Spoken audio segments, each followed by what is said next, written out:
What's going on, guys? Andrew Piluk Hockey here, back again with another Toronto Maple Leafs player preview for the 2021-2022 season. Of course, you guys can see the title today. We are going to be talking about William Nylander, Willie the Kid, my personal favorite player on the team. How many people are going to hate that in the comments? This guy, he keeps proving people wrong. I hate to say it, man. People are hating on this guy for no reason. And listen, he proved a lot of people wrong, especially in the playoffs. But before I get any further, September 25th, the Leafs versus the Habs. I'm going to be there. If you're going to be there, let me know down below. We can chat some hockey. If you do see me, if we run into each other, let me know down below if you're going to be there. Also, if you are new to this channel, make sure to like this video and subscribe. I know there's a ton of people that watch these videos that aren't subscribed. I'd greatly appreciate it if you did it. It only takes a second and it's free. What do you know? It's actually free to like and subscribe. Thank you guys so much to all the people that have just newly subscribed and the people that have been here since day one. But let's get into this video. Like I said, William Nylander, one of the core four forwards that everybody loves to hate, the overpaid players that everybody loves to hate. Of course, everybody says it. But I think Nylander's contract this year has proven to be one that fans have kind of went, okay, maybe I was a little too hard on this guy. Maybe the contract isn't too bad. Again, let's try to not make this video about the contract, and let's try to make this video about the player and how he performed this year compared to other people making a lot more money. Okay, William Nylander, still sitting there at 6 feet tall, 196 pounds. He's not a small guy by any means. This guy's ripped. I don't know if people think he's like some lazy guy or whatever, but he's ripped. If you haven't seen him working out in the gym, the dude is a monster. He's 25 years old, still really young. People seem to forget this Leafs team is still a very young team. 25 years old is not old by any stretch. I'm also 25 years old, so please do not call me old. Do not call them old, okay? But William Nylander, at 25 years old, still has room to be an even better player, and I think that's pretty scary. This is what people are always frustrated about and talking about, that $6.9 million deal, almost $7 million.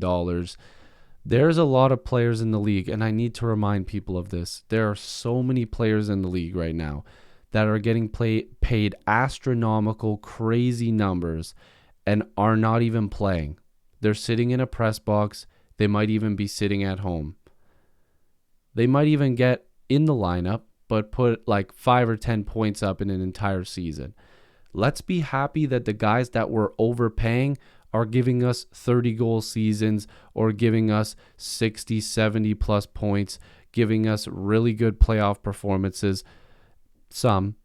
Let's be happy that that's what we're overpaying for, okay? Because there's guys that are being shipped to other teams because they can't even make the lineup, okay? William Nylander is a very talented hockey player. And what I need to remind people, and I say this and I've said it all the time, I'm hoping that I'm getting this stat right because I've said it a bunch, and if I'm wrong, I apologize, but I'm pretty sure I'm correct. How many seasons did it take for Patrick Marleau to have a 60-point year? I believe it was 8. For William Nylander, it took him 1 full season. This is why I tell people not to complain. 81 games played in 16-17, he had 61 points. Okay, in the brief stint that he had in 15-16, because he was a part of that terrible team for 22 games, he had 13 points, including 6 goals. The guy has consistently been good with the Marlies. He's performed in the playoffs with the Marlies. Hell, look at the first season he was with the Leafs in 81 games, and then in the playoffs in 6 games. He had 4 points. 17-18 season, 61 points again. 20 goals, 41 assists. In the playoffs, 4 points in 7 games played. Again, not too bad. In the 18-19 season, 54 games played. Had a bit of a down year because this was the year that the whole contract stuff was going on. So he had a bit of a rough year. In the playoffs, again, 3 points in 7 games played. Not the greatest. He had better production in years previous. But after all those problems, he showed out in the international tournaments and then came back to Toronto, and in 68 games played was on pace for his best season. If it was going to be 81 games, this guy was going to absolutely torch his 61-point pace that he had before. He had 31 goals. In 82 games, you got to figure this guy was almost going to touch 40 goals. Like, he was on pace to have an absolutely crazy year. and then he had 4 points in 5 games again in the playoffs. So when people are telling me that these guys, like some of them just hide in the playoffs, I don't really want you to include William Nylander here, because he's almost a point per game guy in the playoffs. Like, it's insane. The guy puts up really good numbers in the playoffs. So this past year, almost a point, well, not almost a point per game, but pretty damn close. 42 points in 51 games played. Again, was probably on pace to get past that 61 points and have another 25 goal season for sure. And then in the playoffs, 8 points in 7 games played. This was the coming out party for William Nylander, showing his offensive ability. When Tavares went down, people are like, well, great. The Leafs only have one line now. Nylander has to carry some guys on his wings, or if he's going to try to play center, or he's going to be on the wing and there's going to be nobody that plays with him. That line was the best line that the Leafs had in the playoffs, and William Nylander was easily the most dangerous and best player on that Leafs team in the playoffs, without question. Even when he wasn't scoring, he was still dangerous because Carey Price made a few really good saves on him. Nylander probably could have had like 10 goals in that series by how many opportunities he had, and he had 8 points in 7 games played. During the regular season, he was right where he needed to be in that top 4, okay?